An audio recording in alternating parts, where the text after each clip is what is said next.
Today I want to talk about an asset that you may have that will add a layer of complexity to your divorce, and that asset is equity compensation.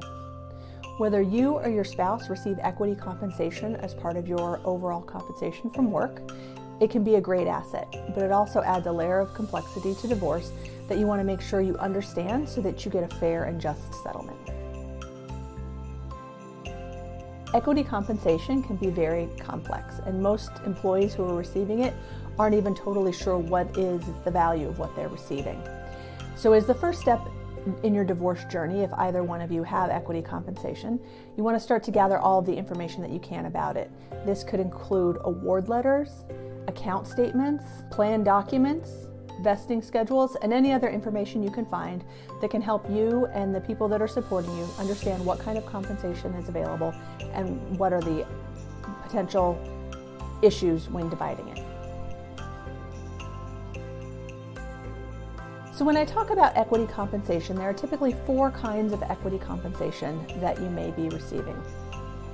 The first equity compensation is what's called stock options.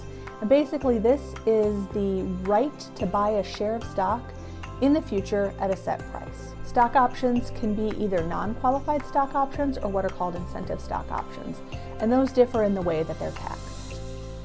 Valuing stock options can be very challenging, so you may hear of things like a Black-Scholes model, which can be used to help determine what the value of a stock option is. The second kind of equity compensation that we typically see is what's called a restricted stock unit. Basically, this is stock that's granted to the employee, but has to be held until it's vested at some date in the future, and then at that point in time, the employee is able to sell the stock if they choose. A third type of equity compensation is stock appreciation rights, which is generally a form of compensation that's tied to the value of the stock at some point in the future. Again, not understanding where the stock price will be in the future, and with these grants not typically having a lot of detail in terms of dates, it can be very hard to value this kind of compensation. And then finally, we also see what's called deferred compensation. Deferred compensation is generally paid in cash, not stock, but it is at some point in the future and generally is not transferable. So again, understanding all of the nuances to what has been granted will help you understand how you may be able to divide it in divorce or otherwise receive compensation for it.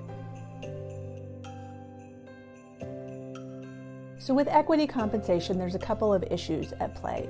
The first is the vesting issue, and does the employee actually have the right to do anything with the stock or compensation at this point in time? Second issue is taxation, depending on what kind of equity compensation you're getting.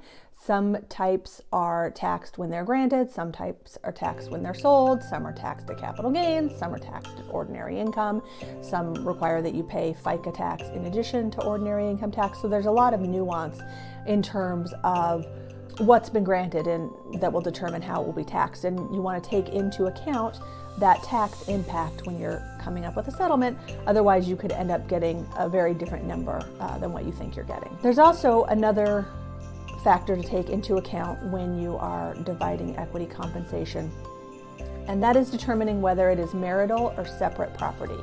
So if the equity compensation was granted prior to the marriage and fully vested and was earned prior to the marriage, that may be separate property and not subject to split. Equity compensation that was earned and vested during the period of the marriage is likely considered marital property and would be subject to split. And then if it's spanning the period of before the marriage and during the marriage, then there's a specific calculation that needs to be done with what's called a coverture fraction to determine how much of the equity compensation is subject to a division of assets in a divorce.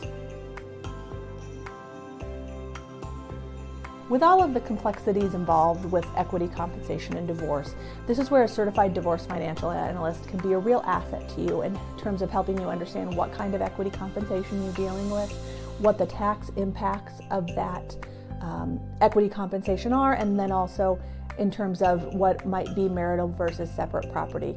These professionals understand all of these nuances and will be able to guide you as you determine what it will be a fair settlement for you.